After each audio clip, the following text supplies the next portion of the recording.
of getting out and looking, or I guess 1 month if you're counting the shorter months. Yeah, if you count February. Yeah, exactly.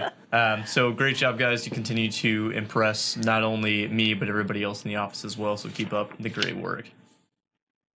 Awesome. It is Thankful Thursday, so I do want to just also say thank you to all of our drivers and for everything that you guys do. We appreciate everything you do, and we're happy to have you join us today. So what's our topic today? Topic today is how to resolve workplace conflict. I know that can be, that kind of makes everyone nervous, I think. Yes. Maybe there's some people that are just great with having conflict and trying to resolve it all the time. But for the most part, it makes us nervous. Nobody likes to just have a problem with somebody else. Mm-hmm. And, we talk a lot about feelings, and it is because you take it personal, or the other person might take it personal. You may be able to come at it from one way and they don't. So it's learning how to understand those personalities and resolve and work with everyone to find a solution. Which is a great extension of what you guys talked about last week in the personalities, and knowing your own personality and knowing the personality of those around you. I actually did the personality test as well, and I'm an INFJ, which is an advocate, and my role is diplomat, which I think my career was perfect. So,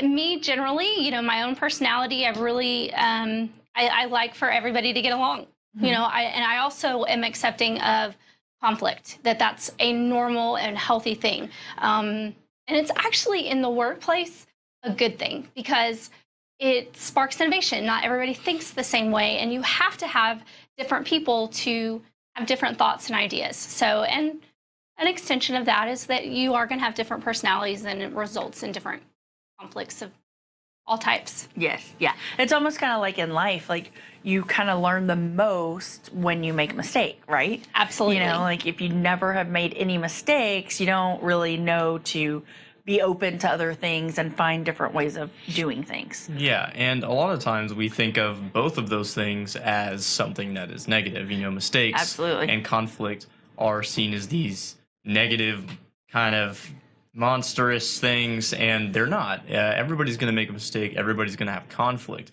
It's just how you approach those things and how you resolve them that determines whether or not it is negative. Conflict is very healthy, and it's important to have disagreements with everybody, including the people that you're closest to.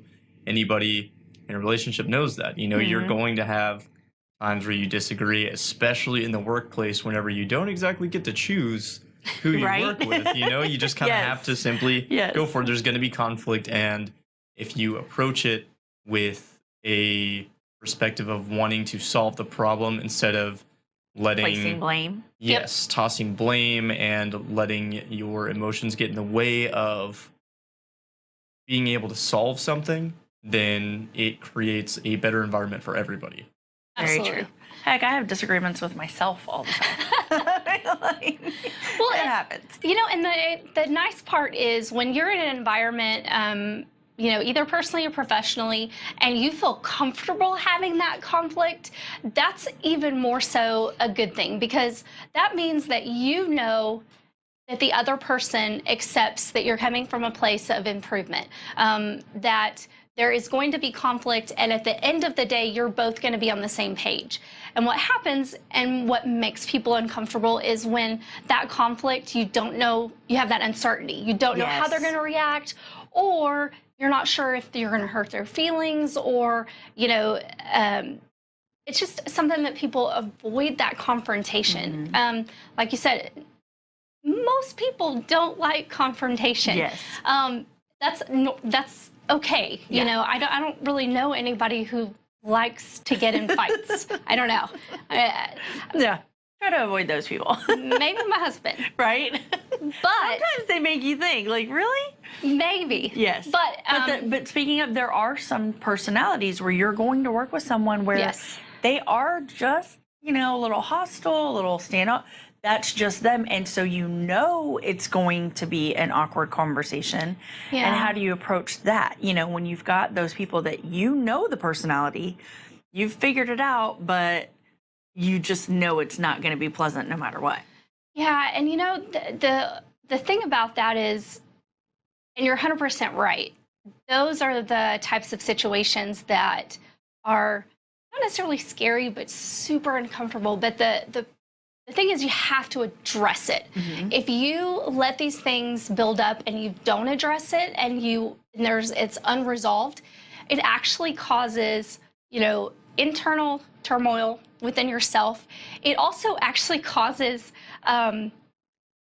wasted time. There was a statistic, conflict wastes about 8 hours of company time in gossip and other unproductive activities. Isn't that crazy? I saw that and thought, I didn't really wow. think it would be that much, but when you really think about extreme situations, I can totally see that. Oh, yeah. And if you think about it, it's 8 hours per conflict also. Yes. So if you have one person, and going off of what you said earlier about how it creates inner turmoil, contemptness breeds resentment. Anytime you have a emotion that you haven't, or a problem that you haven't brought up to somebody, that's going to build up resentment over time if you never solve it. And whether or not it turns into a huge thing or not, you're still going to be a bit more standoffish. And so, for example, if somebody approaches you with something and they need your help with something, and you in the past have had a conflict with them, and so maybe you don't want to do that right away, that leads, like you said, to more wasted time, because you could put it off for a couple hours and do something else, or maybe you just don't even remember it at all that day and it doesn't get done. That wastes time, not only for yourself, but also for that other person, and leads to a bit of kind of a, trying to think of the word.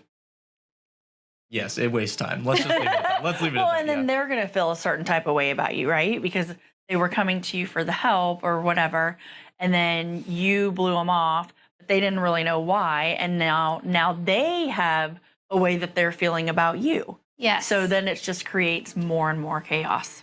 So how do you recover from a situation like that? You actually can get past that. And the first thing is to accept responsibility of it and being self-aware, owning it. Hey, I made a mistake. You know, this was the situation. I make no excuses. Wasn't acceptable. But how can we move forward? And having that honest and often awkward conversation.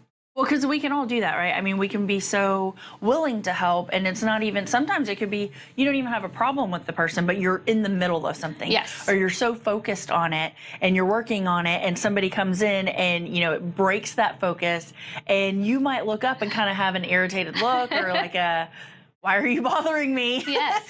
But that person didn't know, and that's never anyone's intent. Absolutely. And so it's very much owning that, going back to them and saying, hey, look, I'm sorry. I was right in the middle of something that had nothing to do with you. There's no personal feelings. It was just, I was focused. I realize now, thinking back, I probably made a face at you or made that not too nice. So let me apologize for that. And can we start over?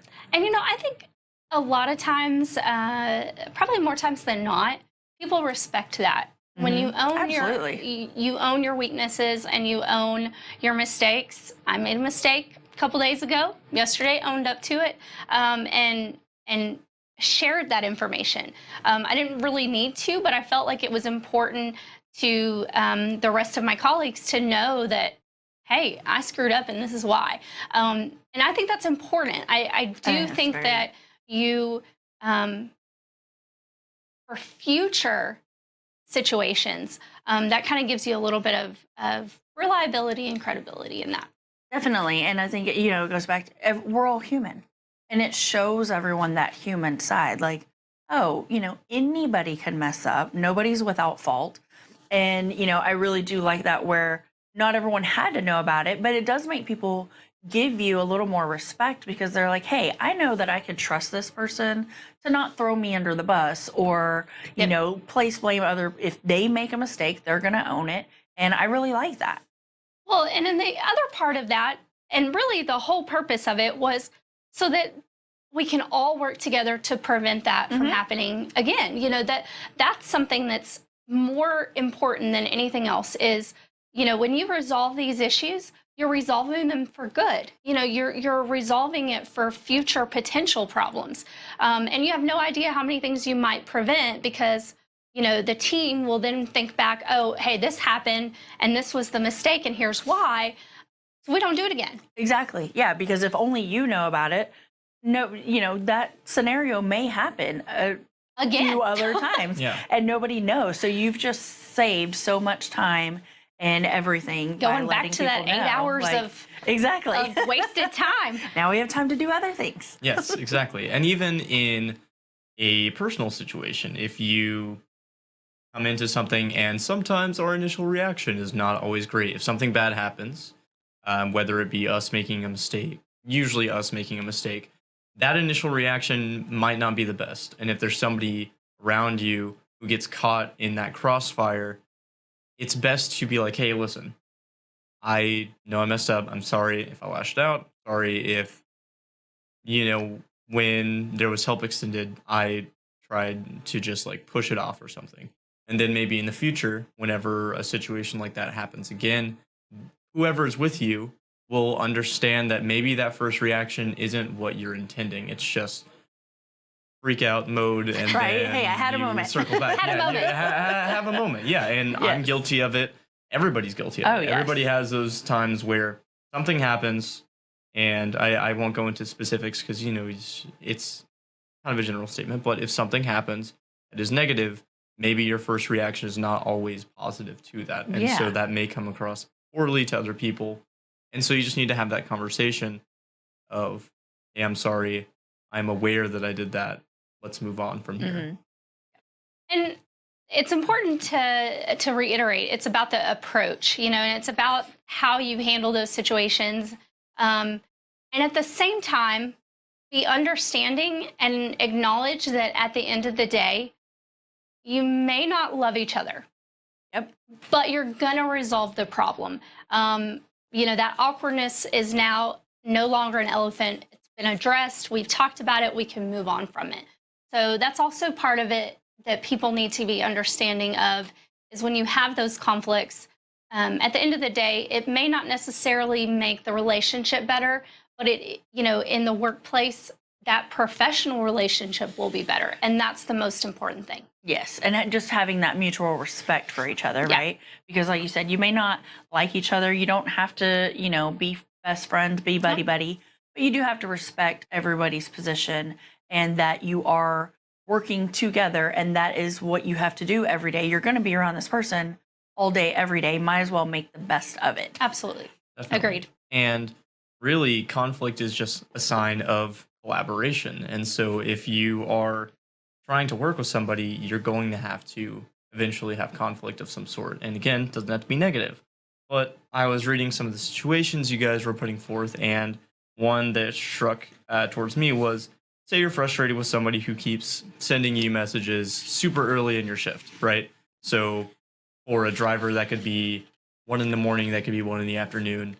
For us, it could be 5 a.m., right? Somebody's sending you a message, somebody's pleading you to get on something, and you don't necessarily enjoy it. You're like, I haven't even started my shift yet. I'm already getting bombarded with stuff. It's and it wearing down. happens. It It's happens. transportation. We run Absolutely. 24/7.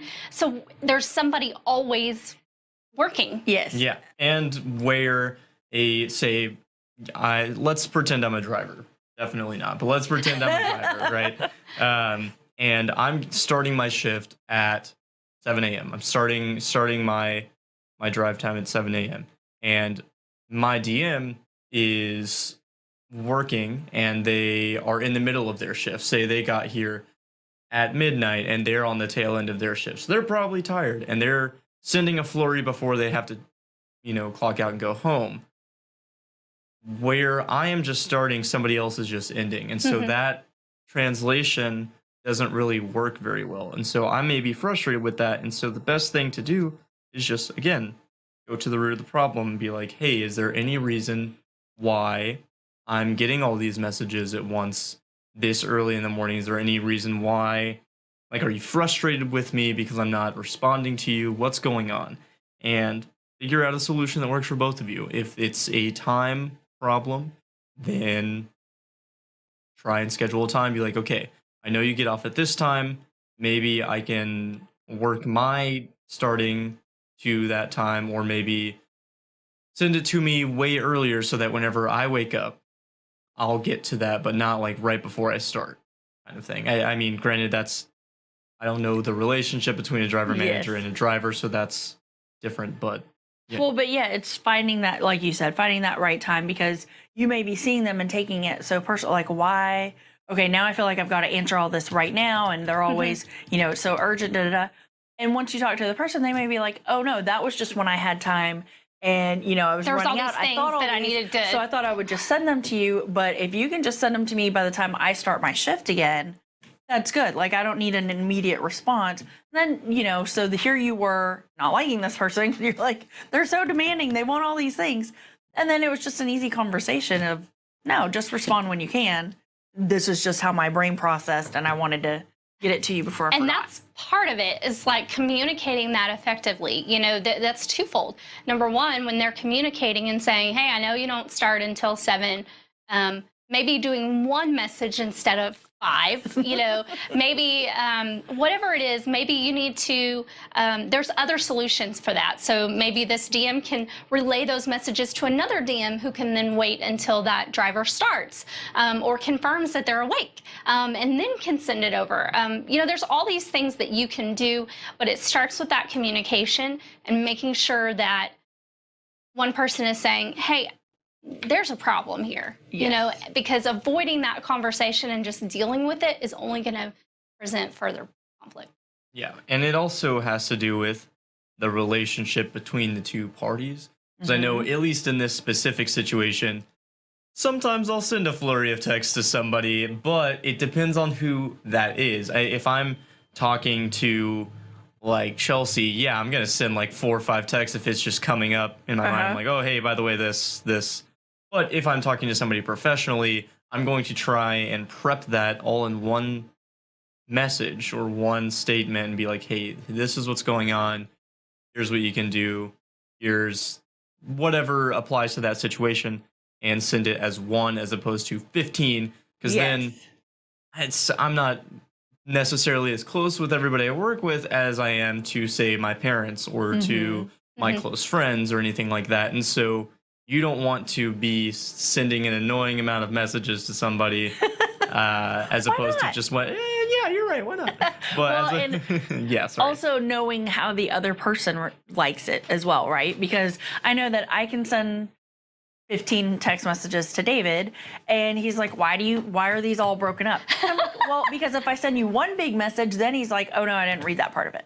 Well, which I can't win with you. What are your needs and what are my needs, and how can we meet in the middle? So it's kind of, knowing both. Absolutely. The focus there is just making sure that you have that conversation, and a candid conversation. Hey, these are my needs.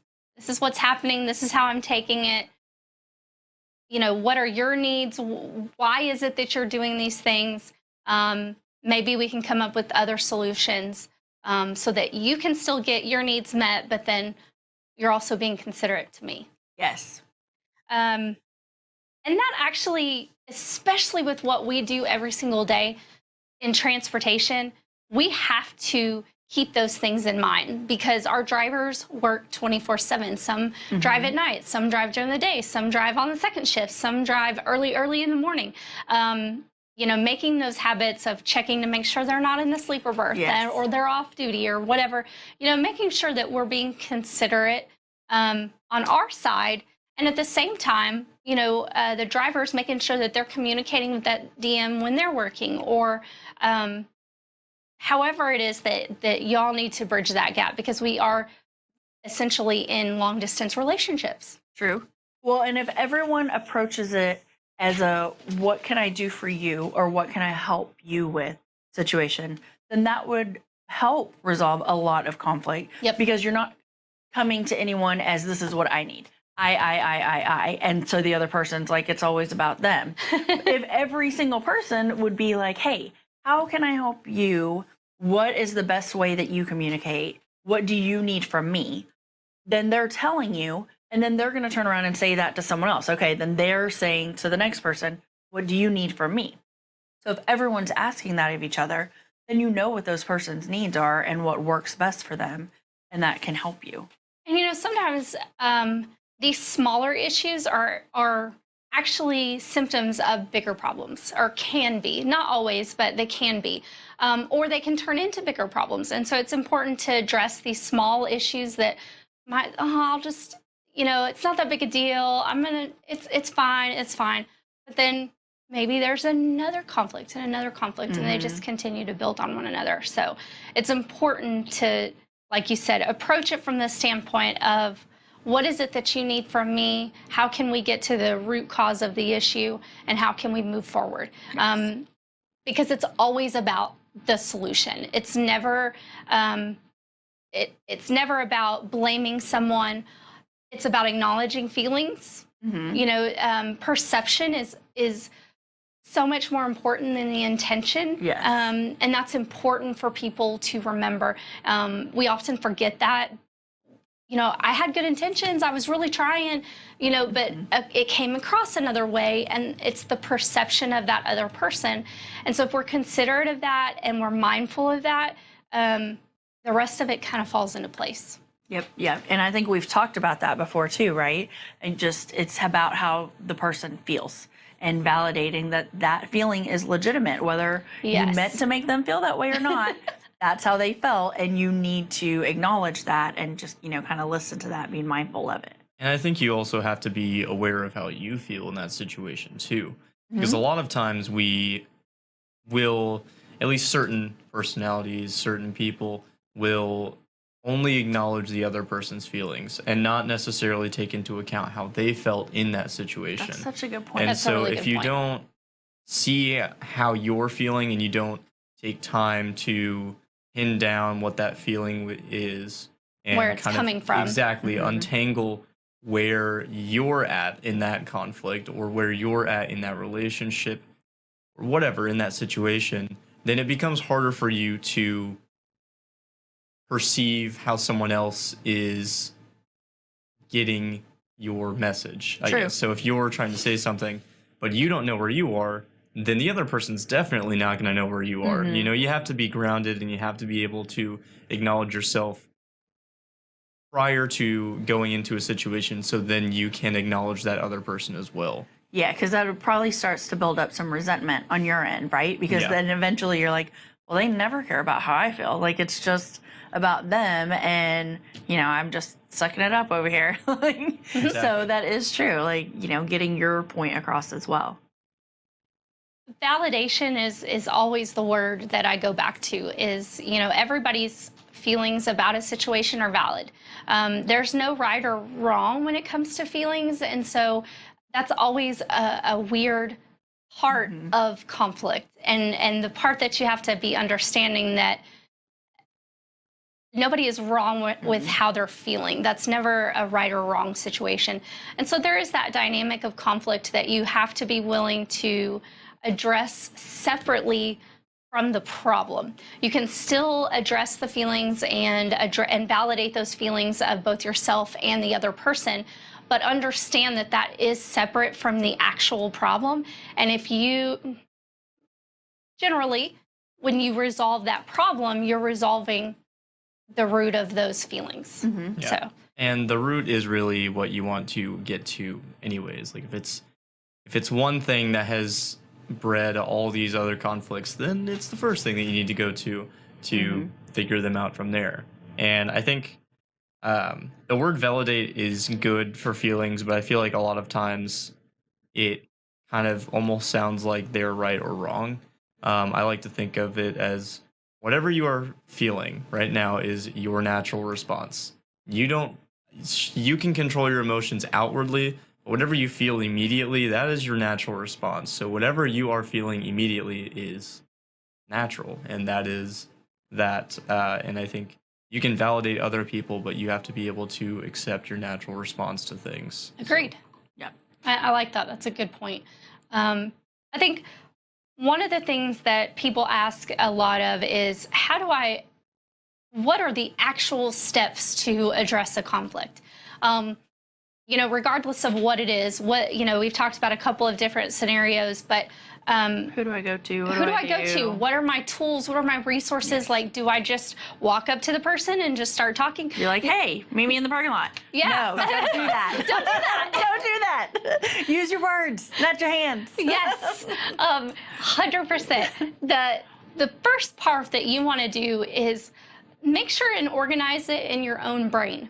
Make sense of it and process it. Those initial feelings are how you're feeling. But when you pause and don't immediately react outwardly, you're able to process that situation more effectively. Yes. And so if you're able to process it, you're able to respond maybe more appropriately and more pre-planned, if you will. Well, and maybe have a list. Maybe like have 3 key points that you want to discuss, because it's very easy to get in there and start having the conversation and get off track. Like we do here. What? What were we talking about? What do you mean? And then you leave. It's almost that situation of you're laying there and it's 10 hours later and you're like, oh, I should have said this. Or you had come up with a better comeback. You're like, Yes. I should have said that. So it's, if you already kind of have it down, at least you know that you addressed what you really wanted to address, so that you didn't get off topic and they got to say their point and you walked out and then you're like, oh, I didn't even talk about that. Because then it's hard. Yes. How do you go back? Like, okay, well, I know Hey, we I already resolved. Can we talk about this again? Forgot this. Yes. So, yeah, I think having a list of the things that are very important to resolve, then that way you know that is taken care of. And so what's the next step? So you have this list, you've processed the situation, the conflict, and you want to go to that person and address it. I always suggest that you go to that person first. If you feel like you need to talk it out with somebody, do that in advance. Maybe you practice it because you know it's going to be a hard conversation. That's okay too. Do you think you should practice that with another coworker, or maybe your spouse or a friend, somebody outside of the workplace? You took it out of my mouth. Sorry. No, you were on the right wavelength. That's the most important thing, is when it comes to workplace conflict, to avoid the gossip, to avoid additional conflict, I highly suggest in all manner, if you want to discuss it with somebody, you talk to your supervisor, or you talk to a friend or somebody outside of the situation that is not necessarily vested. If it's a coworker, they might have some opinions that might influence how you're feeling about this conflict. Yes. And actually field additional conflict. Or you've just influenced their opinion of that person and created a whole new situation. Absolutely. So 100% go to a friend or a family member or a supervisor who is a third party that is more likely to be can give you solid advice on how to handle that situation. Well, a lot of times somebody outside of it that's removed can also give you some perspective on you. Because they know you better. So where you might be saying this person, they can play devil's advocate and be like, yeah, but Christy, I kind of know you, and you probably took that personal when that is not what they meant. Did you look at it for, and then it helps, because then maybe the conflict isn't as big as you really thought it was. 100%. And 9 times out of 10, especially if you have somebody that's honest with you and can kind of help you work with it. And at the same time, they might be able to see certain parts of the conflict that you're not seeing, and to make sure that you can address with that other person. And can give you solid advice. So you've talked to somebody, you've rehearsed what you want to talk about, and come with not just the problem, but the solution too. Potential solutions. That's a big one, because we can go to other people all day long and say, well, this is the problem. Okay. How are we going to solve it? That doesn't really help the conversation, the flow of conversation.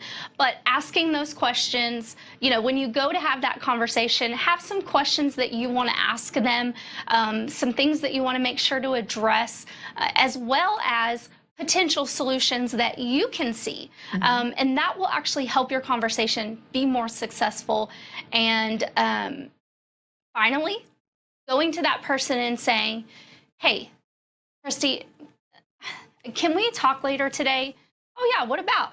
Well, I just would like to sit down and just kind of have a heart to heart if you don't mind. Sure. What about? Do you want to have it right now? Sometimes that might happen, or they might say, hey, yeah, how about we talk later today?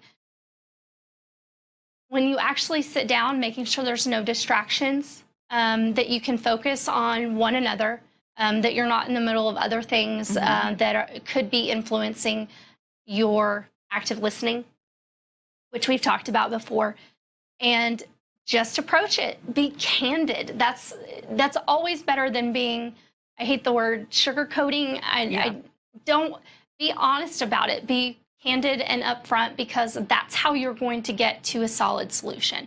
And just initiate that conversation and come from a place of, I just want us to move on from this. I want us to solve this.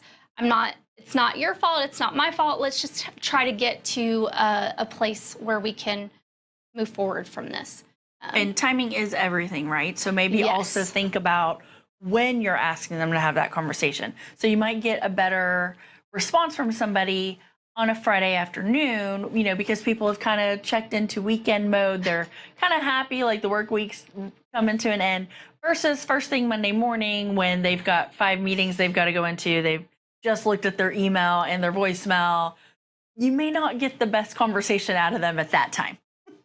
That is such a good point, because sometimes there's not a good time to have a conversation that's difficult.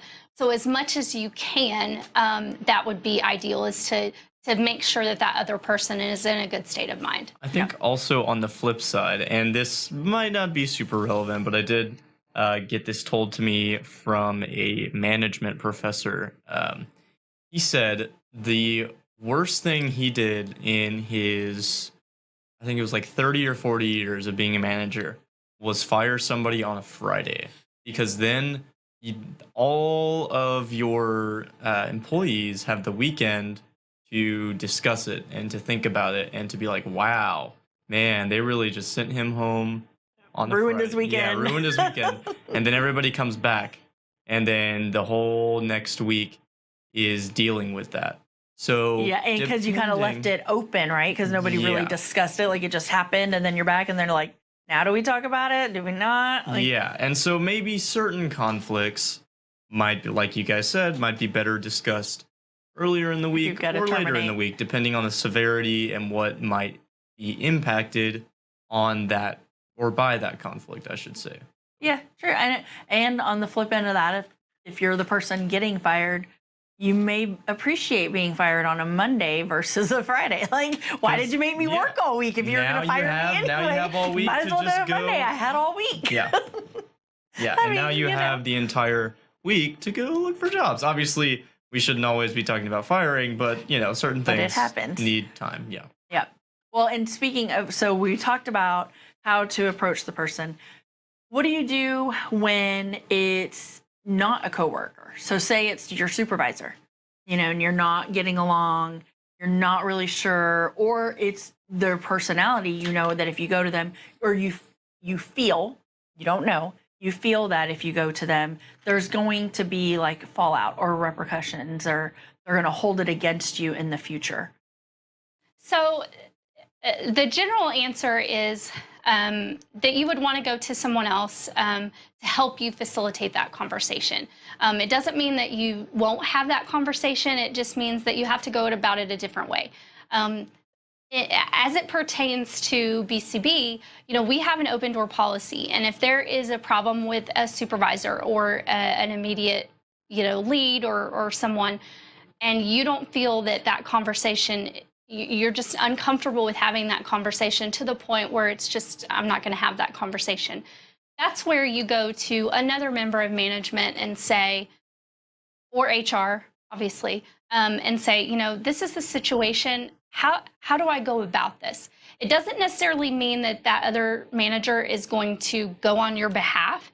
It just means that you are going to be able to have another resource that can help you address it with that manager.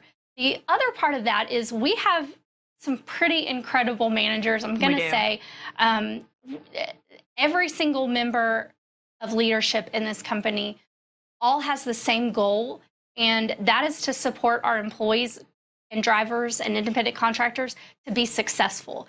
And they understand and accept that that's going to mean difficult conversations from time to time. And they're open to that. The, and that's half of that battle, Yes, you know, yes. is knowing that although you are expecting maybe some, you're not sure of the feedback that you're going to get, you can go to another member of management who can address it with you and give you some advice on how to approach it, or go with you, or, you know, whatever it might be. But obviously, we avoid going to another coworker or Yes. something like that. That's we want to try to keep it with those people, you know. And if that's a manager, then I can promise you, and I don't make very many promises, they're going to want to know. That's my biggest thing is if there's a problem, please tell me, because I don't know unless you tell me, you know, and that's important. And all of our managers, and I know from firsthand because I work with all of them, is they want us to all succeed. Yep. And that's going to start with addressing problems, and they may not even know that it's a problem, you know. And so just being understanding and knowing that we're all working towards the same goal to be successful at BCB. Yeah. It really makes that situation a little easier to take. And you're right. All the managers here are very accessible. You know, it's not, even though we're different departments, you can go to them. It's not your big workplace where I don't even know that person. Who is that? That's just a name. Everyone is here. Doors are always open. You can always walk in, and, you know, everyone's usually very willing to help you with whatever they can. Yeah. And that's nice to have. You know, I think that knowing that there are a tremendous amount of resources helps in that you know, because somebody might have more of a connection with another manager and go to them for advice, and that's okay. But that manager is going to tell you, well, you know, you need to address it with that manager. Yes. And so here's some tools that you can use to address it with them. This is what I suggest, you know, because that's ultimately the goal, is to resolve the problem. You know, it really is that simple. I like it. Well, I think we have gone a little bit over. I know, I could have kept talking. I think, yeah, we probably could have split this episode up, but I mean, well, you know what? It's okay to have a long one every now and then. And it's important because I think all of these things are pivotal to that conflict resolution. And so all of it's kind of key to the big picture. So we appreciate you joining us. We hope that you will join us next week, and be safe. Thanks.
Hey, top of the morning to you here from Mansfield, Texas. Sir Rick, Drive Safe Dave, the producer.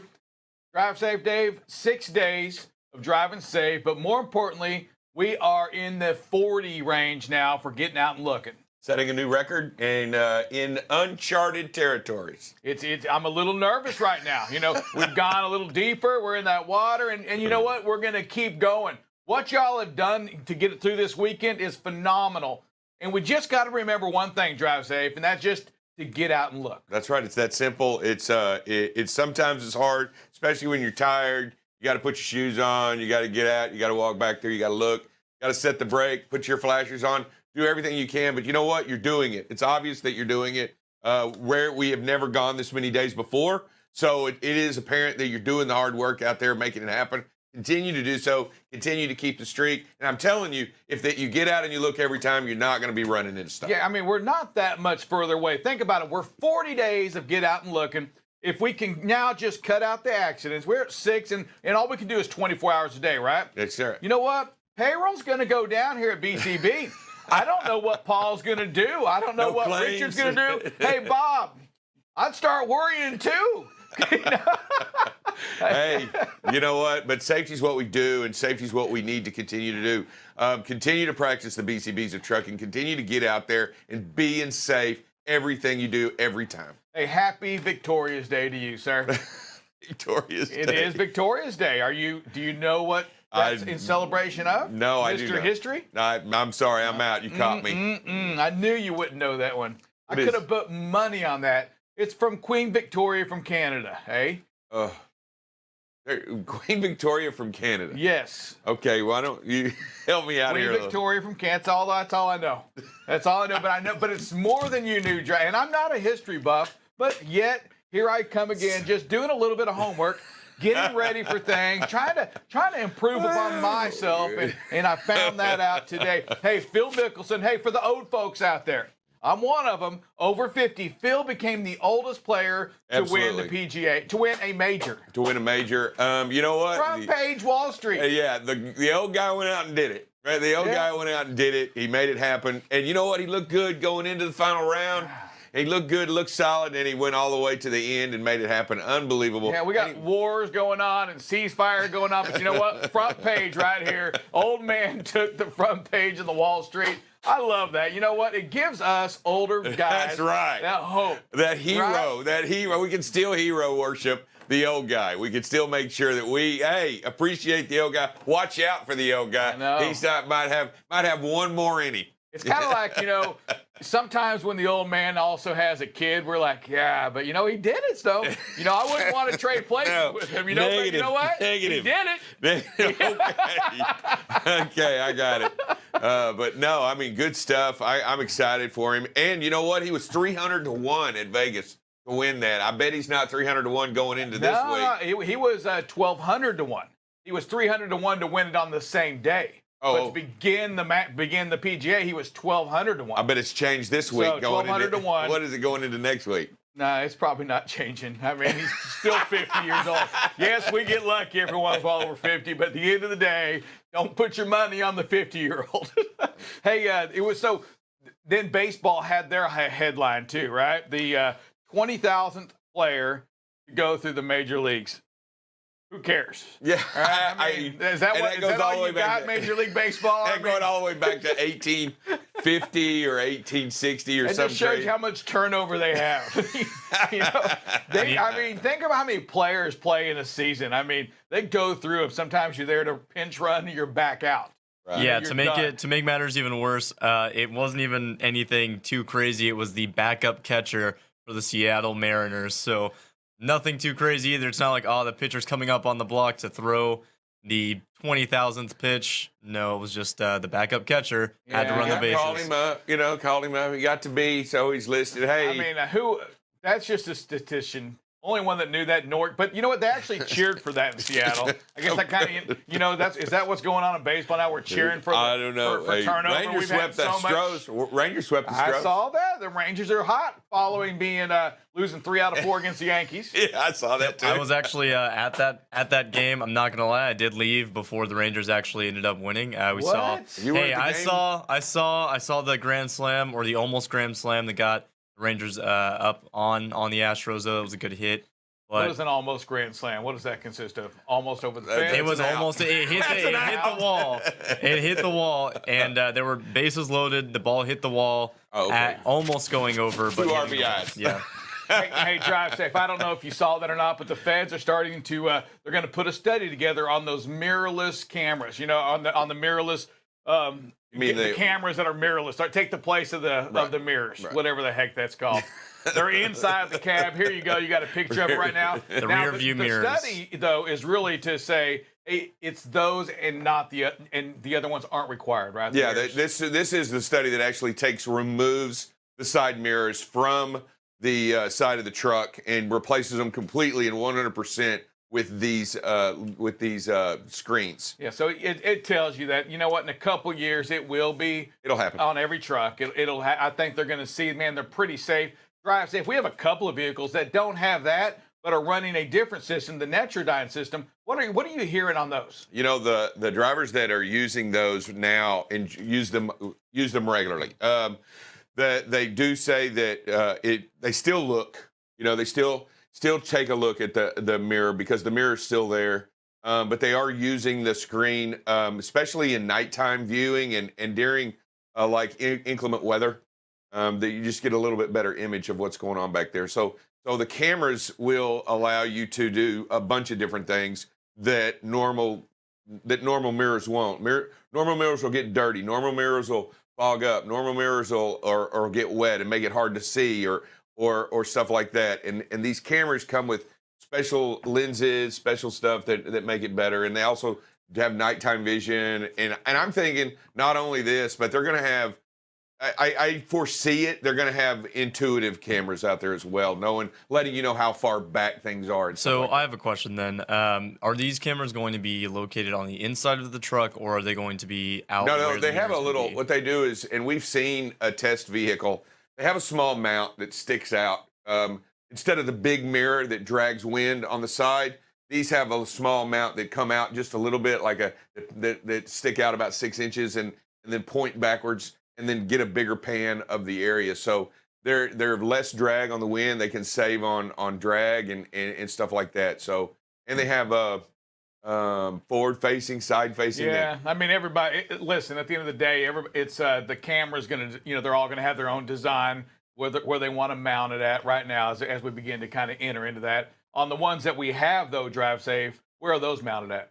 Those are actually mounted on the, we did 2 different mountings. We did one mounted on the bottom and one mounted on the top. So just to see a different type of the mirror, the West Coast mirrors. Gotcha. The mounted on the West Coast mirrors themselves. So, and they're even talking about reducing the size. You can get, I think the law only requires a 6x9 mirror. And they're even talking about reducing that and putting cameras on those. So you can do a whole lot of different things with it. But I think ultimately with the technology that we have, we're going to be using the cameras more because it'll record information and it will not only will it forward facing, but you'll have rear facing recording as well. Gotcha. Hey, Drive Safe, the Center for Disease Control.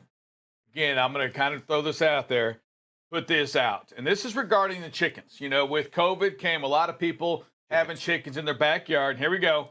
It says here, quote unquote, don't kiss or snuggle backyard poultry. And then it goes on to say, and don't eat. Great advice. And don't eat or drink around it. I'm thinking myself, all right, snuggling, refrain from snuggling with your backyard poultry. Drive Safe. If you got a chicken, are you going out there? Are you going to cuddle that sucker? Yeah, but and if you're cuddling it, then I'm going to say, if it's getting to that part, Drive Safe, then I'm going to suggest, hey, don't drink there. Only bad things can happen. If you're out cuddling your chicken, don't drink around them. Yeah, they'll be drinking around. Don't start drinking. Make bad decisions. Yeah, they'll be bad decisions. That peck on the cheek will lead to a lot more, is what they're saying, right? Yeah, I think if you're already cuddling your chicken, chances are you've already been drinking around your chicken. But also, this Children is do not, like to hold the chicks, though, is what they're saying. Now, make sure you wash your hands. the whole reasoning behind this is that because so many egg prices, among other things, have soared up, people have just started becoming chicken owners and buying, getting their own chickens, making their own eggs. And this is actually not the first time that the CDC has had to remind people to not kiss their birds and to not snuggle bird under kissing. them. It goes way back, right? Back in the old days, we just don't bird kiss anymore. All right. Dry safe. I think we've talked about this before, but I can Have see we? you doing Have this. we spoken about this Something before? close to this, but it was like the of mice and men. I can see you back there with the chicken. Pretty chicken. Oh my God. Are you going to remind him about the fields? Is that what's do I need to keep an eye on the yard today? Make sure nothing's going on? Wow. Oh, man. Just shoot the birds. Hey, so how was your weekend? It was good. I actually went to the Ranger game yesterday. Enjoyed it with some friends, and enjoyed What did you watching. think about the ballpark? It was neat. It was nice. It was raining yesterday, so it was great to be inside and not getting wet. No rain delays. No problem. So that went off like a hitch. So I enjoyed it. Did have to stand outside in the rain a little bit to get in, but they had a decent crowd at the ball game. It was against Houston, so decent crowd. They said, was it full?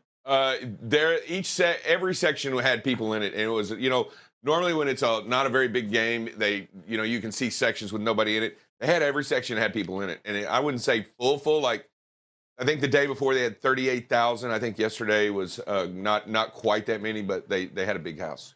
A phrase that pays, Drive Safe Dave, as we get ready to read that. Want you to give it some thought, and then it's not a real long phrase that pays. Not a big challenge for it, because it's a $200 winner this week. I would have thought we would have picked a little bit more of a challenge. Right. Right? Yeah, you had to write down and learn. Let's pin it on the producer. Let's throw it on him. Hey, if his shoe fits, you know what I'm saying. Yeah. Well, it's funny you guys mentioned this. So I actually had a pretty busy weekend as well. So I didn't really want to put too much on the phrase that pays. My brother just is getting ready to graduate high school. So I went and saw him at his graduation party over there at my parents' house. And he's going to be graduating this Friday. I know we had a few. I don't know if Mansfield has already graduated. We yet or not. graduate. Well, school's out Wednesday, and graduation is Monday. Gotcha. Yeah. At the ballpark. Oh, nice. At the our big Globe ballpark in Globe Life Arlington. Field? Yeah, I believe it's Globe Life. Wow. Oh, nice. Yeah. Big so stuff. lots of Roof graduations closed. going on, lots of stuff going on, and so looking forward to that. My dad is retiring on Tuesday, so I'm going to be going to see him and my English teacher, or my old English teacher, I should say, who are going to be retiring. So lots of movement going on this week, I would say, and which I think leads into our phrase that pays pretty well, since it is about breaking. So Drive Safe, you want to give us a rundown on that? Yeah, be our savior here. A big mistake is using the horn instead of the brake.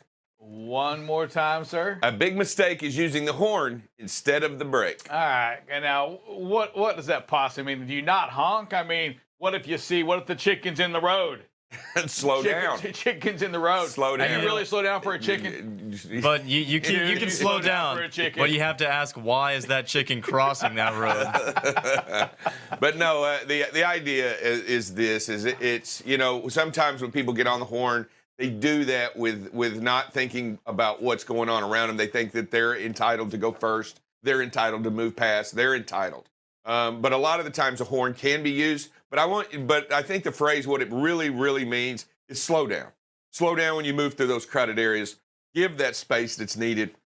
Be safe, be courteous, be kind, and do what's needed out there on the road. It's very important to use the brake more often than the horn. Yeah, sometimes you can honk that horn and the cow don't listen. Exactly. Right?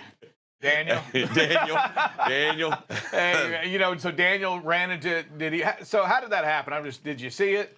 I mean, I know we hit a cow over the weekend, Friday or Saturday. Yeah, we had That's a cow ugly wandered right into there. the road. Yeah, gotcha. Cow wandered onto the state highway. Oh, U.S. highway, actually. It was a U.S. Thank goodness it was a U.S. highway. We have free range laws here. So it wandered onto a U.S. highway, which makes it federal land, which makes it different rules apply. So actually the cow owner is at fault for the accident. Okay. I didn't know that. Yeah, so it Does the cow- changes. do we find the cow owner? We do find the cow owner. We don't find the cow owner, but you know what? How do you has to have find the cow owner? What if they went out there and they shaved like where the markings were at? the gate was open. The open gate. And they were there. The owners of the house The were gang there. markings? Is that how we find them It's out? called a brand. But, free range laws apply here, but this does not apply in this case because it was on an interstate. I mean, it was on a federal highway. But she said it just counted her. No. Free range laws don't count on federal highways. They Gotcha. count on state and local roads, but they don't count on federal highways. All right. Well, good stuff in there, producer. We're here in a rapid fire with Gabby. So I'm going to ask you a question. You're going to tell me the first thing that comes to your mind. Oh, Ready? God. Uh-huh. Are you sure? No. Sourdough or wheat? I don't know what either means. Bread. Oh, eat. Would you want to live forever? Yeah. Not get old. How many pull-ups can you do in a row? 5. Favorite type of tea? I don't know. Is there different kinds of teas? There are. What's your favorite? Cake or pie? Cake. Godfather or Star Wars? I don't know either. How many times did you sneeze in the last 7 days? I'm going to count, especially in the mornings. Are rats cute? Awesome. Not near me. What's your favorite car? Honda. Last, do you know how to salsa dance? I do. Fantastic. Thanks. All right. Well, good morning, Drive Safe Dave. What's going on, Bob? Record. We do have a record. A new record. 40 Right. days. Get out and look. Are you in the red? Are you now you're good? Yeah, don't get old. Okay. I'm telling you, I'm already there. it's a real thing. We go to a restaurant, my wife, before we leave, phone, wallet, glasses. Yeah. She runs down a checklist. Producer's going to do that now. I put it on. He goes, turn it on. So the producer's going to have a checklist for me, too. I have a checklist. I already have a checklist, Well, Bob. you're going to have to do it a little quicker. Yeah. Hey, good morning, everybody. We do have a new record. Great job. Put the challenge out there. You all done a tremendous job. Tomorrow, we will be at 1 week without a preventable. So, again, keep these numbers going. This week, we are going we're going to talk about the new hours of service rules. But I wanted to kind of lead into them because I want everybody to get the word out. We're going to spend today and tomorrow getting messages out because Wednesday through Friday, Drive Safe, you and I, we're going to dive in to the 14-hour pause, basically. That's the big one that some people struggle with. Some people found out by accident. Some people had to find out the hard way. And what we want to do is eliminate you having to find out the hard way of how great this rule is for each and every one of you and all the benefits from doing it. You are not required to use it. What you should do as a driver, you should want to know every advantage you have, right, Drive Safe? Absolutely. I mean, it can make you money. It can make you safer. It can make you more productive, more efficient with your costs, right? Fuel and all that. Your time management.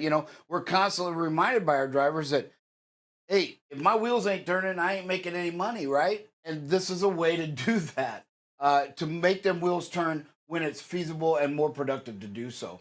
And so, again, you don't have to use it, but you should always know it. One of the stories that I had that really jumped out, and we talked at length about it when they came in, and the driver admitted, said, you know what? I didn't want to understand it. I never use it. And he got 45 minutes from home and had to take a 10-hour break because he ran out on his 14. And when he called me about something else, he mentioned that. So we looked at his logs for a coaching opportunity and come to find out he was at a customer 1 hour and 56 minutes in that previous shift. Had he sat there another 6 minutes off duty, he would have paused his 14 and got home. And it was like, he goes, oh, are you kidding me, right? But it's like, we don't want you to have to wait till that scenario finds, hey, learn the rule, understand it, call, ask questions, even if you got to ask them every other day. One of the best things to do is to log it and say, hey, Now, if I understand this right, when I come out of this break at this time, I'm going to have this many hours to drive in this many hours. And we'll say, yes, you got it right on. Or we'll say, no, we can explain it so you can see it in real time. Yeah, you know what's really important here is that we understand the rules that are applicable in whatever scenario in which you drive. We're not saying, we're not forcing you to do anything, but we are wanting you to understand the rules so that you can utilize them best to your particular situation and in the moment. Look, we've used this scenario many, many times. We've used this when you come into Houston or when you come into Dallas or you come into an area at 5 o'clock. You know, it might be ideal to stay down for 2 hours and extend your 14 hours. You lose no time. You lose absolutely nothing. You also by taking a 2-hour break, you take your 30-minute break. So really, you're only down an extra hour and 30 minutes, and you extend your 14 by 2 hours. You can do this quickly and easily. Also, you can take 7 hours in this. Let's say you're just a little bit tired and you come in and you just want to rest a little bit. You can take 7 in the sleeper, right? And then you reset you're resetting your clock. And as long as you do it in the sleeper, you come back out and then you take a 3 later. You've committed your 10 and your 14. So really, ultimately, what we're trying to do and what we're trying to say to you is that you have so many more tools in the toolbox to change the way you drive and take advantage of the use of these hours and these rules to benefit you in the long run. We have a great chance here. Look, and then the only way you're going to learn them is try them. The only way you're going to really figure it out and understand them is to try them. And you know what? Your logs will do them. Your logs will allow for them. They know the rules. They understand the rules. And as long as you apply them correctly, you'll be able to utilize them to your advantage. I want everyone out here to not only, I don't know that you have to run it this way all the time, but you want it to be able to do it if you need to. Yeah. If you want to. Keep that tool in the box, right? I mean, it's there. It's there. And you're going over, what are we going over today? Well, today I want to start out with not one of the new rules, but it's just one of the things to remind our new drivers. We had an issue with this. I think it's gotten a lot better, but we are seeing occasional, and it's the form and manner. First and foremost, it is required by DOT. Absolutely. It is not considered a major infraction like an hours of service. Your major ones, your 14, 11, 8, etc. But it is required. It is a minor violation, and we have seen it. We have seen drivers written up on inspections that they lost money or a chance to make a bonus, if you will, by just filling this out. And it's very simple, folks. Form and manner is nothing more than every time you log on duty, the bill of lading box pops up. And all you got to do is, what do you have at the time? If you're empty or you're bobtailing, then there's NA in the bill of lading, right? If you're loaded, then there should be a bill of lading number in there. Same thing with the trailer. Hey, if I'm empty or I'm loaded, then there should be a trailer number, and it has to be accurate. If I'm bobtailing, then I put NA in the bill and BT in the trailer. That's what we want, so that we distinguish the two, and it's that easy. And every time you log on duty, this box pops up. Every time. So one of the things that we're seeing is, I'd say probably close to 70% of the violations are drivers that drive over midnight, right? And maybe they shut down for an extended time, and they didn't log a post trip. Another DOT requirement. You must log a pre and a post trip, folks. No matter what you've been told in the past by other carriers, it is required to do it. When you stop and think, even the name tells you, right? There's a pre and there's a post. There's one before your shift and one after. So you need to do that. And what happens is, since they don't do it, they never get an on-duty box, so they never have the opportunity to enter that information, and it shows up on a form and manner violation. So again, hey, hate to see you lose $50, $100, whatever it would be, depending on the situation, just because you didn't do that, right? And the other thing I want to remind everybody, I haven't seen this, but we just kind of want to remind it. In the trailer box section, there's 3 boxes for trailers. You are not to put a trailer each one of those boxes as you switch them.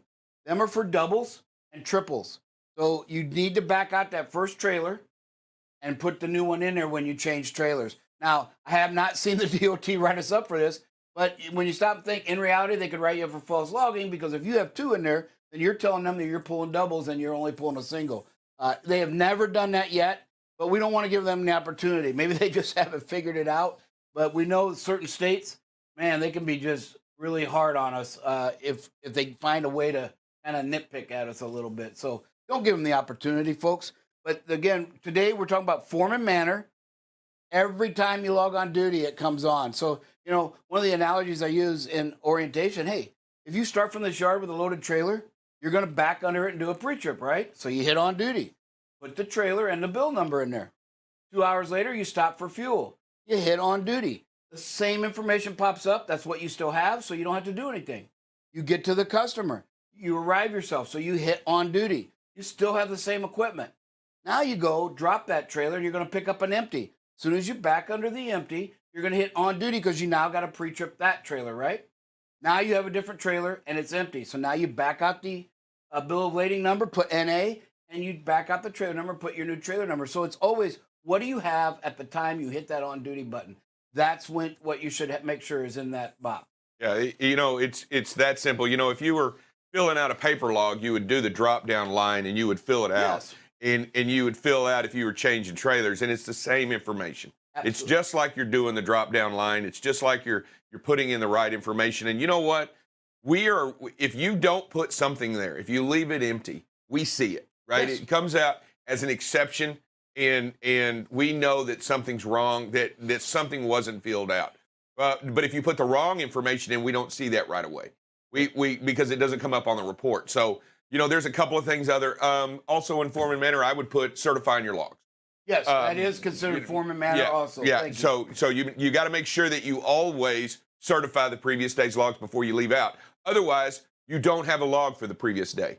If you don't sign that log for yesterday, you don't have one.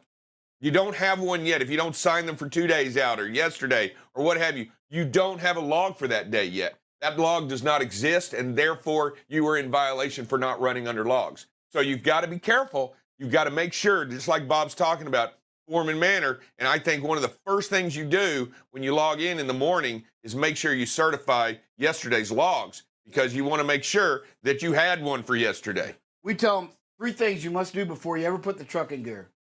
Pre-trip, review previous day's logs and certify them, and then check your driving mode button to see what you're going to be in to make sure it's the right mode. Oh, nice. Before you move. And that should happen every time. Every time before you put that truck in gear, you should check that driving mode button. But at the beginning of your day, that really has to be your first 3 checks, right? Then you kind of go through your day and it dictates what you're going to do. But great stuff. Again, form and manner. Tomorrow we'll talk about the 30-minute break. Nice. And then we're going to spend 3 days, everybody, talking about the pause. We're going to kind of dissect it in little sections, and we'll cap it off by showing a log with some, hey, here's some questions, here's this and that. And so you can see what it looks like in hopefully real time. I created a log on a dummy thing, and we'll see what we can do to try to help educate our drivers. I know the group I had last week said they've never heard it explained like that. Well, that's because I'm not a driver, so probably that's why. But they actually did enjoy it. And I just told them, hey, learn it. It could come into your benefit at some point. And you just got to know that. Like that driver that I was talking about earlier, had he knew the rule, he would have stayed, just in case he needed it, at that customer 5 or 6 more minutes to get that qualified break of 2 hours minimum. And then he would have had that. But when you don't know that, you take off like he did. And then it ended up costing him from getting home 10 hours earlier, if you will. All right. Weather-wise, we got a pretty decent day. Texas is going to be wet, okay? And then up here, Wyoming, Montana, and west, we are going to see some strong winds. There you go. So it kind of sneaks into South Dakota. So again, Wyoming, you can see it's starting to get that light bluish purple. That's going to be in the 50 forecast usually. There you go. So the potential is going to be in the mid to upper 50 wind gusts. And then as we go through the day, still pretty strong. You see, really kind of hits up there along the Canadian border. Then it starts to die down a little bit. Not quite at 8 o'clock, but when we get close to midnight, you can see it starts to shrink. And then a little bit after midnight, it's up in Canada for the most part, and we get to go back. So we do have this geofence activated for Washington, Oregon, Idaho, Montana, Wyoming. There is a geofence set up there for everybody. All right. We do have some rain. So let me back it out so we can see currently around 9 a.m. You can see Dallas all the way to Houston. Some snow in the upper elevations again. But you can see most of the rain's going to be here in Texas. But then we got this strong cell right there. Was that New Stanton, Washington? Pennsylvania. Thank you, Dave. you said. Well, I meant No, cities. Yeah, I got you. But no, it's actually north of that. All It's that's Johnstown. down here. So it's up there in Latrobe, up there in Johnstown, Indiana. No, not the state, Dave, but Indiana, Pennsylvania. Right between Altoona and Pittsburgh, everybody. You can kind of see we've got some strong red there, potential for storms. Nothing currently on the radar that's alarming. And I'll show you that real quick. There you go. So you can kind of see just some scattered right here in southern Kansas there. Probably going up that 35 has got some. And then up here near North Platte, Nebraska. Here's that cell that we were talking about between now Dave's got me. Between Pittsburgh, you can see it right on the edge of Pittsburgh. Some strong storms going on currently. And then the forecast for the rest of the day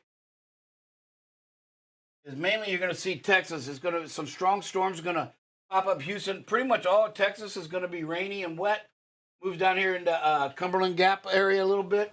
And then you can see this big hook all the way from West Texas right on up through and into St. Paul and north of that, even into Wisconsin. So, but the strong stuff this afternoon is going to be down here in the Houston area. It's forecasted for the chance of some really strong storms.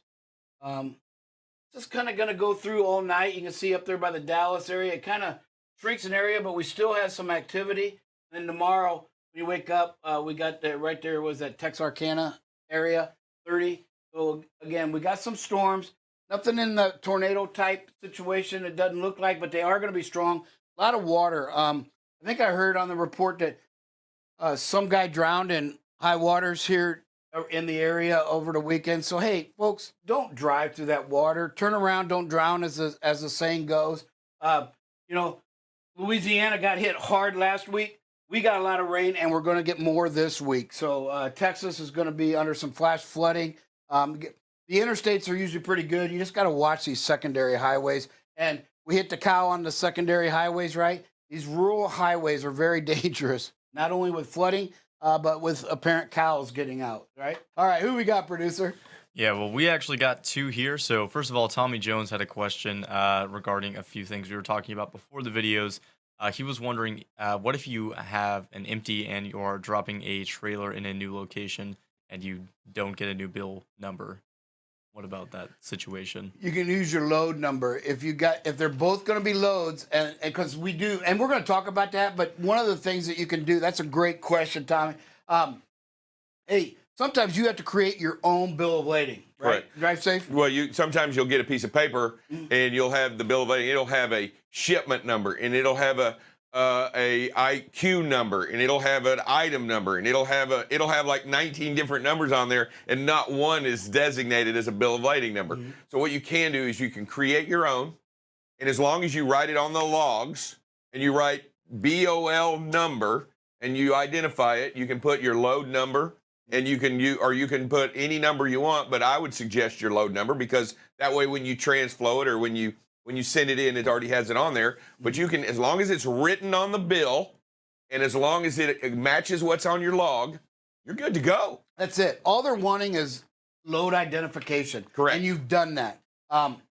If you use the first scenario that Drive Safe Dave said, you can circle any one of those 5, 6, 19 numbers. Yeah, you can. And put it in there. But as long as that DOT officer is going to look, he's going to look at your logs, he's going to see that number, and he better see it circled and match on that paperwork. And that's all he's looking for, is that they match, right? Absolutely. Now, if there is a big one out there that says bill of lading number already on there, please use that one, because that's what's on the paperwork already. You don't want to have 2 or 3 bill of lading numbers on one piece of paper. But if it's not easily identifiable, go ahead and just write BOL number, and then write it and circle that in big letters on the piece of paper, and you're good to go. And you know what? That's what they're looking for. They want to be able to identify that piece of paper, that it matches your logs, because it's required by law that you identify the bill of lading number on your log. Yes.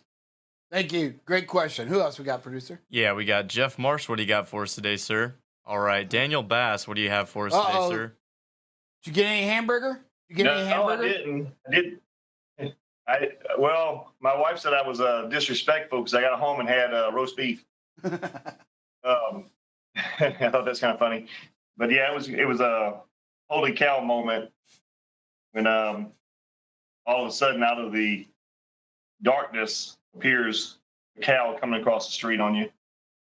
I will tell you what was funny about that morning, or it was actually nighttime, about 11 o'clock at night. What was funny about that was earlier in the day when I first started driving, I remembered the previous night, and I've never prayed about this before that I can remember. But the previous night, I had a couple instances, and one of them I straddled an armadillo. I don't think I hit it unless it jumped up. But I was praying as I left, like I usually do when I start driving, start praying, just asking God to protect me as I'm driving and so forth. And I said, and help me not to hit any animals. And I couldn't remember if I said don't hit any small animals. But I thought, I've never prayed that before. My wife said, why'd you pray that? I said, it just came to mind. But I hit a cow. I thought that was kind of, God saying they're my animals and I can fix your truck. I don't know what the message was there, but it was just kind of strange to me. Yeah, I'm surprised we don't hit more as quick as they move. Yeah, I thought he made the right decision at first because he stopped. And then he just kind of lunged. I was like, crap. I had hit my brakes. I left a good mark, but I guess it didn't trigger a park brake because I realized I wasn't going to stop anyway. And I was going into a little bit of a skid, so I let out of it. But I didn't have time anyway. It didn't really matter. Okay.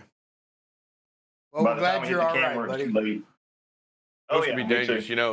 I'll tell you, cows on the road, the big trucks have the advantage, but small cars and motorcycles, they can be absolutely deadly. Yep. And it is a hazard. It's not anybody's fault. It's not a preventable, because the animal just gets in the way or jumps out in the way in these instances.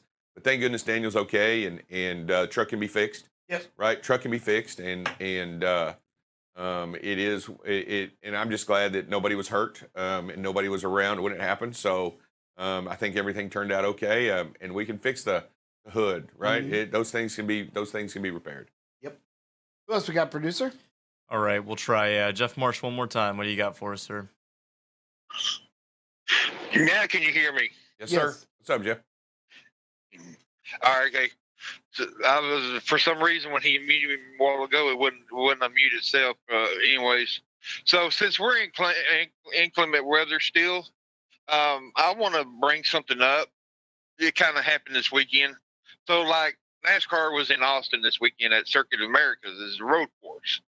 So NASCAR is allowing the teams to have treaded tires for, they call them weather tires.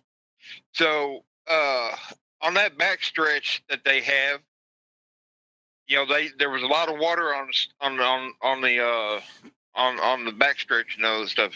So some of the cars were slowing down, and there was so much fallback from the tires. The water that comes up when you're driving and everything. There was so much that some of the other teams, and note that these teams have spotters up above. Some of these teams could not see, or some of these drivers could not see the ones that were slowing down and were sitting there rear-ending each other. They had several wrecks. Matter of fact,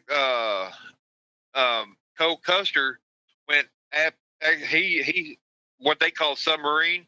He actually went up under Truex's car and shoved his back tires toward the front. That's how fast that they were, hitting each other and stuff. So, it can even happen in NASCAR and stuff that you got to slow down in these wet weathers and stuff. Because they were hauling. and it got so bad that NASCAR had to pull the red flag, go out there and take the cleaning crew and go out there and take some of that water off.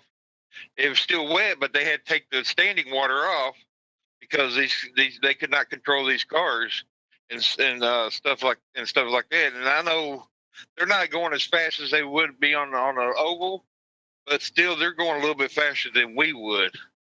But that's just something that I had to bring up, and in this inclement weather that we're going through, you got to slow down because, like even in NASCAR, they can still hit each other and stuff like that. Thank you, Jeffrey. Who else got producer? That it? That means it's time for HR. Good morning. Happy Monday. Wanted to remind everyone, I made an announcement on Friday that if you have a senior that is graduating, somebody in your family, someone you're just proud of and want to show off, we are putting a slideshow together. So please be sure to send those pictures in.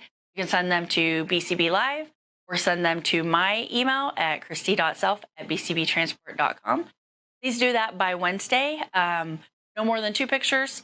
Do a then and a now or just a now.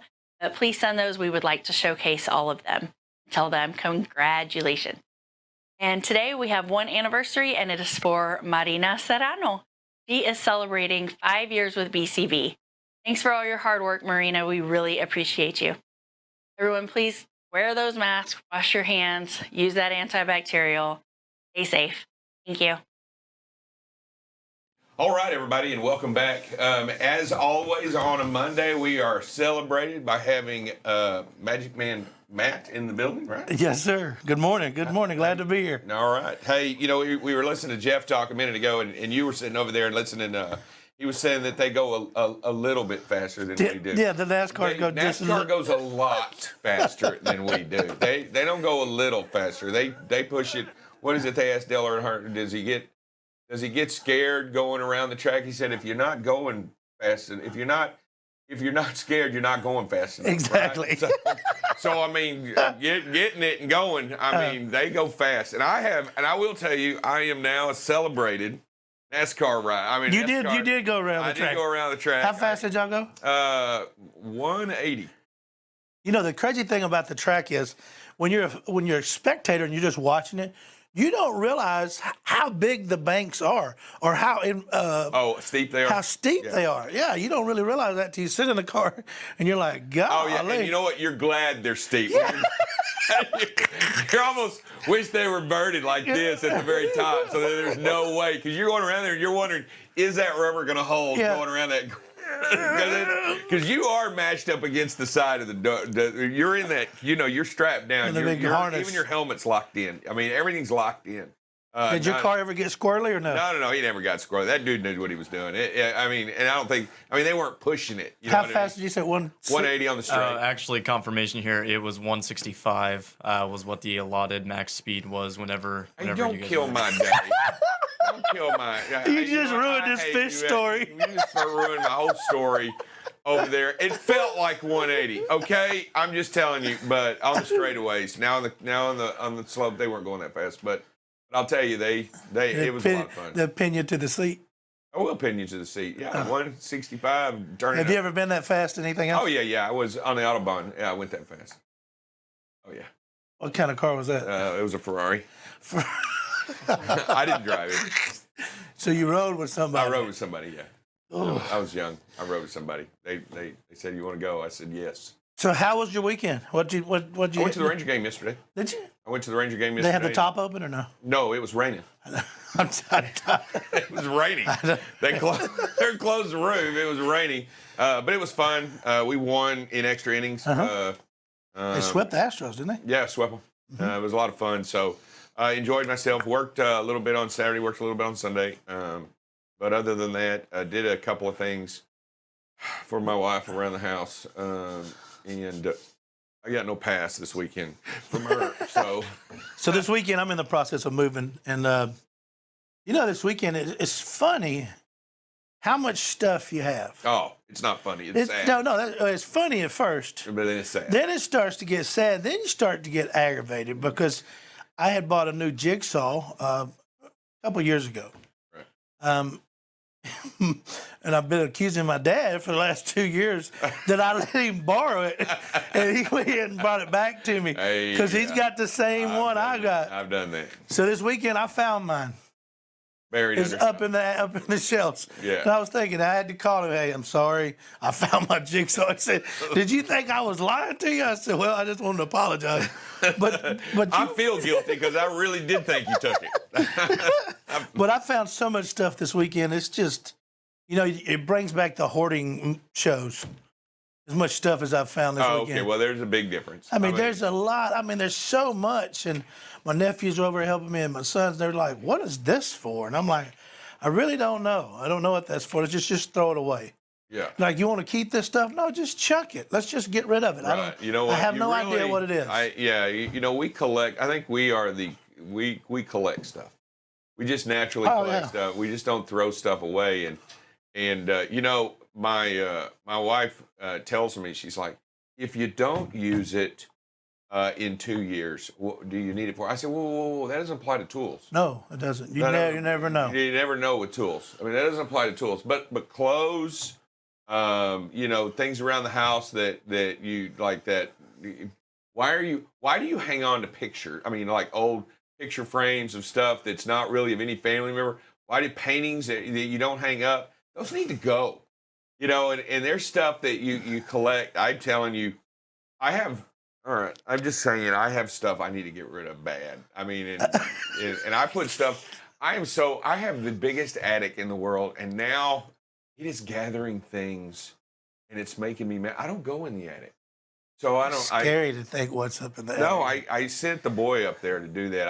I just throw it up the steps, and he puts it away. And now I don't. What? Nothing. Just the sentence. I sent the boy up. That just, I don't know. It sounded. I used to do. I did the same thing with my sons. I sent it up to them, and they stacked it until I got up there yesterday and looked. They didn't stack any of it. They threw it up there. So it looks like pixie sticks up. There's golf clubs, fishing rods, chairs, folding chairs. So I found 5 stadium chairs this weekend. What? 5 stadium chairs. Like you watch your son play baseball or Right. stadium chair that hooks to the chair. No, I guess. We only have 4 people in the family. But you have 5. We have 5 of them. But just things like that. And Angela would be the only one that used the stadium chair. So I never even used one. So why we had 5, I have no idea. I don't. Maybe one gets. I don't know. We have. I don't know. I'd say we probably have 50 spoons in the house. We only got 4 people. Exactly. Seriously, I mean, I get. I'm just saying. there are times when I think you should have an extra number. But this weekend when you were moving, did you have to use a trailer at all? Did you use a trailer? I have a 20-foot enclosed trailer that I used a little bit. Just not much. Just brought it from my dad over to the house and loading it up. But yeah, I pulled that big trailer this weekend. It's a big. It's actually a car hauler, 20-foot enclosed car hauler. Trailer brakes on it? Oh yes, sir. Yes, sir. Did you pre-trip it when you took it? I did, but then as I was driving off, the brake deal, the dash said, "Check your wiring." So I went back there and looked and got back in the truck. Drove about another mile and it said, "Check your wiring." So I stopped, looked at the wiring, and got back in the truck. I don't know what I've got to take it to the shop. I don't know what it's got doing. a short or something in it. Something's bouncing or something, but they work. They work even though the the wiring's on. But no, it's a big trailer. It's and I've got a big truck as well, but it's a foot wider on both sides of my truck. Oh yeah. I mean, it's big. When I run down the road, it's big. But your mirrors extend out. If I don't extend them out, I can't see past it. Oh, wow. And I never remember to extend them out until I get going. So the second time I checked the wire, I got out and extended the mirrors out too, because I can't see past it. But no, your mirrors actually extend out, right? Yeah, they move out. They move out, right? They move I out. do that. Yeah, you do have a bigger truck. Yeah. But it's amazing how heavy that trailer is. Because I pull my boats, I pull my pipe top flatbed trailers, gooseneck trailers. That trailer right there is heavy, man. And then you load it down. And then you load it down, and you can fill it with nothing in it behind the truck. Right. The boat, you've got to look back there to make sure the boat's still there. Right. You never fill the boat. You never fill the other trailer. This one, I mean, you get a little crosswind and it'll kind of teeter-tot on you a little bit. But yeah, it's amazing how heavy that trailer is. It surprised me. Did you have to go very far with it, or not that far? I picked it up out of Granbury. Oh, you did? Yeah, Granbury. No, not Granbury. South Stephenville. Oh, that's south of Granbury. And in the fog. 377. Right, in the fog. So it was like a double whammy. I picked it up out there, and then you couldn't see 8 feet in front of you. And then I couldn't see the trailer because it's white. And the fog covered it up. The fog, and you can't see the trailer. Right. So you just get behind the truck and get close to the truck. Maybe as long as you can see his lights, you're good. That's your warning sign. Just keep those eyes on the red in front. They were talking today. We were talking a little bit earlier today about those mirrors. What do you think about those using those cameras on the side mirrors instead of the big West Coast mirrors? About using those cameras? I'm a former driver, so I always believed in mirrors and looking through the hole. I always used the hole in the passenger door. I always blind spot. Yeah, use my nose cones. I think the cameras are just part of the future. I think that they're to me they're foolproof because they're going to show you everything that's there. Yeah. I mean, even the new vehicles. My truck's not new, but I know yours has the whole around the vehicle look. 360. Yeah, how you can see all the way around the vehicle, and I think that's amazing. It's a benefit for our guys to have it. I mean, I truly believe that the more technology, but the more visibility they have as a driver and around them, I think that makes it a whole lot easier for them to maneuver and get around and do things like that. Yeah, and not only that, I was looking at, we've looked at a couple of systems, and we're actually testing one right now, and it's pretty interesting what they can do, and what and surprising, especially like in the rain or in darkness. They have the night vision, so they actually show better what you can see than what you could see in the mirror. That's pretty cool. So you actually get a little bit better view of what's out there, and especially when it's raining. You can see I was even told by the drivers that are using it that it is bar none way better than the mirrors. Because you can lose vehicles in the wash, the spray, and the wash, and then the rain, and visibility is limited. So they're actually saying I do believe it's going to be the future. And in a couple of the ones that I've actually viewed, got in the truck and viewed, because we've looked at several different systems, and there's one of them that we had. It had it didn't have any mirrors at all. The mirrors were completely removed because they had funding by or they had been approved by the Department of Public Transportation. Let them take them off. Yeah, to take them off in replace of these because they're a part of the study and they've been approved. That's how good they are. And let me tell you, they do some amazing things. They pivot when the trailer pivots, so that it gets a good view, so you don't have to. Oh, so it moves. It moves. Yeah, so you don't have to do this in the seat.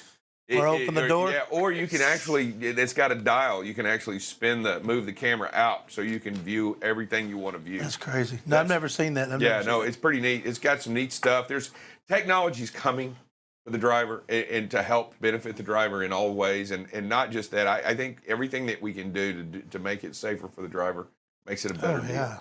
Makes it a better deal. No question. I mean, the more visibility you can give them, the better off we'll all be. I there's been many times you roll in that window down and clean that man off. Just no telling.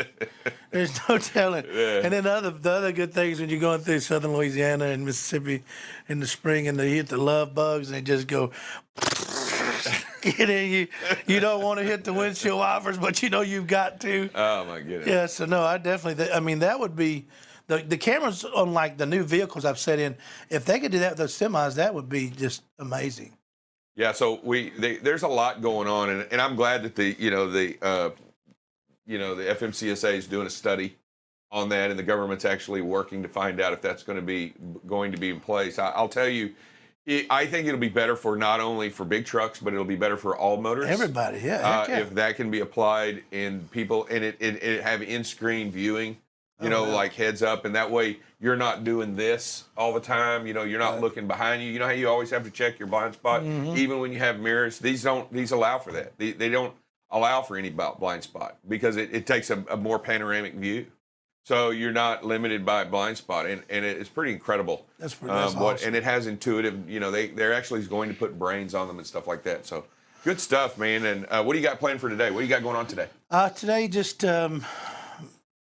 just another regular day. We've got a lot of freight, moving a lot of freight. So just picking up the weekend, making sure everything got taken care of, and I'm actually gonna get a haircut today. I know I don't need a haircut, but I'm actually gonna go get one. I think I need one. I'm gonna go get a haircut today. I haven't had a haircut in several months. I just so I'm gonna pay to have one done today. All right, Tim Ford. So, well, I appreciate you coming on and spending a few minutes with everybody. Sir.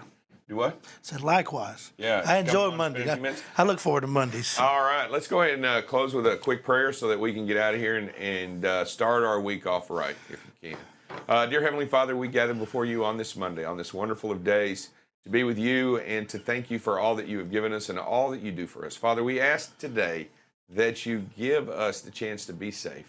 Give us the opportunity to make great decisions out there on the road. Watch out for our drivers. Watch out for those people around them, and help all make it this day a better day, a blessed day, a great day. Father, thank you so much for all that you do. In your name we pray. Amen. Amen. All right, everybody. Hey, remember, 2:15 this afternoon. We'll see you. Be safe. Be kind. Bye-bye.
Welcome to the Great Detectives of Old Time Radio.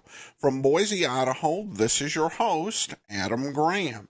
If you have a comment, email it to me, box13@greatdetectives.net. Follow us on Twitter at Radio Detectives and become one of our friends on Facebook. Facebook.com/Radio Detectives. Before we get started, I do want to let you know our listener support campaign continues. Now, you can support the show on a one-time basis at support.greatdetectives.net.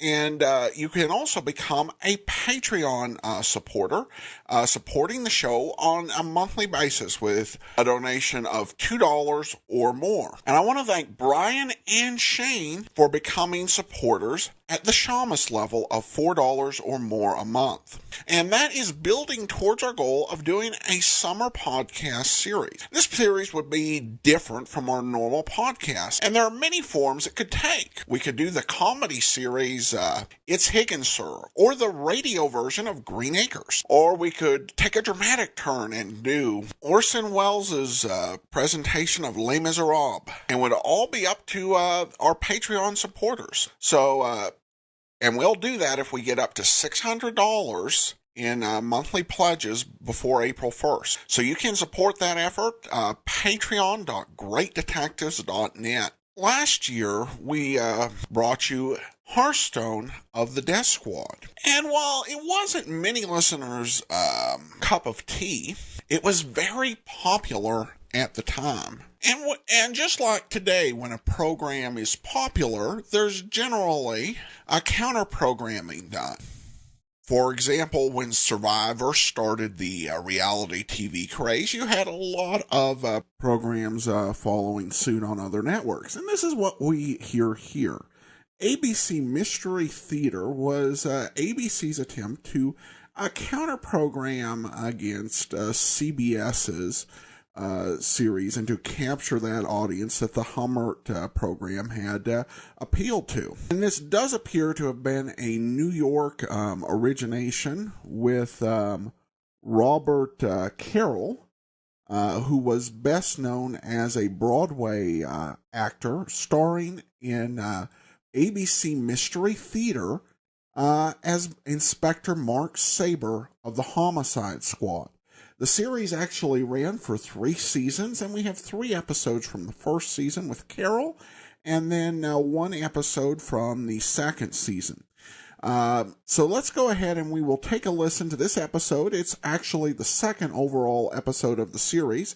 The original air date, October the 10th of 1951, and the title is The Case of the Canceled Bride. Mystery Theater.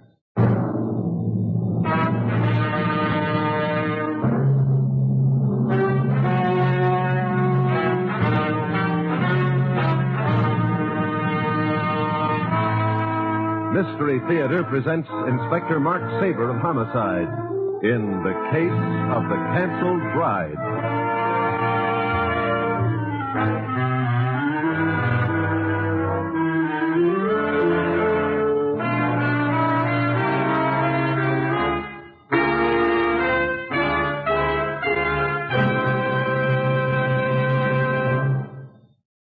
Say, don't let the need of a laxative make you feel logy and irritable when it's so easy to feel better with Phillips Milk of Magnesia. For 75 years, the best laxative money can buy, Phillips, is gentle enough for children and thorough enough for grown-ups. Countless people everywhere have found that Milk of Magnesia provides better relief, more complete relief, than laxatives which just act on irregularity alone. And Milk of Magnesia is able to do this because it's actually more than a laxative. It also relieves any accompanying acid indigestion. And what's more, 3 tablespoons of Phillips Milk of Magnesia, taken with water at bedtime when necessary, can be used without embarrassing urgency, for Phillips works leisurely. By morning, it should bring you the wonderfully effective, the wonderfully thorough relief you want, so that you can start your new day feeling fit and ready for whatever lies ahead. So get Phillips tomorrow. The 25-cent size, the 50-cent size, or the economical family size. And when you buy, make sure you ask for it by name. Phillips Milk of Magnesia, the best laxative money can buy.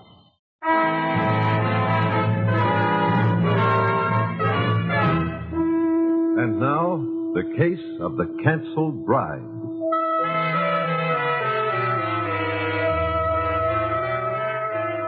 In the main lounge of Barclay Sheridan's luxurious yacht, the Sinbad, moored at the Borden dock, a beautiful and defiant woman, Melanie Cabot, rises to shock a strange ship's company with her news. To shock them and to enjoy the sensation she's about to create. Quiet, everybody, for just 2 minutes. What's all this about, Melanie? Put the guitar down for a minute. Can't you find out? All right. Betsy, Lisa, Danny, all of you. Melanie, honey,